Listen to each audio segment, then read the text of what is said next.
Alan must have been one of the kindest men I've ever met. He was very quick-witted. He was just a fun person to be around.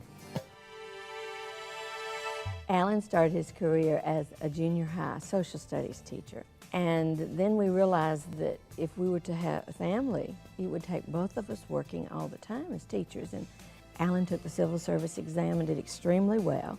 And we ended up in Montgomery, Alabama at Maxwell Air Force Base. I was a minister of music in the Methodist church system. And I met a young lady named Linda Striepe and her husband, Alan. Alan was a state employee and Linda was a school teacher, and she also was a fantastic keyboard artist. After I began my insurance business, we became very involved in doing long-term care insurance for educators. And one of our clients was the Autauga County Board of Education, where Linda and Alan were both employed. Richard and his associates went into our schools and presented the program, and as a result of that, we had about 134 people to sign up that first year.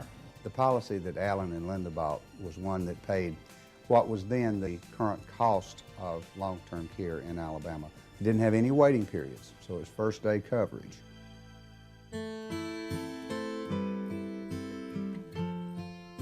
I first started noticing that Alan had a problem when I would ask him to go upstairs and get something for me. And he would get to the top of the stairs and he'd say, "What was it you wanted?" Well, at first, you know, I thought this was just a husband thing about selective memory, and I accused him of it. And finally, one day he said, "No, Linda," he said, "I really can't remember." He must have been about 54 years old, and he was just too young to forget something 2 minutes later. Within a very short period of time, Alan developed what the doctors referred to initially as galloping Alzheimer's. He would become aggressive or angry. He was frustrated. He knew something wasn't right, but he didn't know exactly what it was. It was very frustrating. There were weeks of anger, and I would deal with that. The deterioration was such that in May of one school year he was teaching school, and in September of that same year he had to have a full-time caregiver in his home. And he was placed in a nursing home.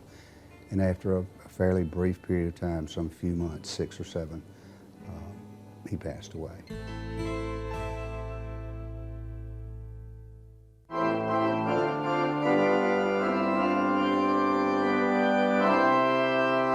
The long-term care health insurance had paid for the caregiver, and when he went into the nursing home, and it started from the first day. 1 out of 2 people over 65 will have to have long-term care of some kind. It's now 1 out of 4 under age 65 will have some type of long-term care.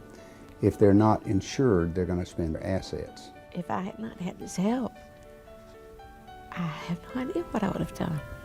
From the start, the financial part was taken care of. We could just focus on the emotional part.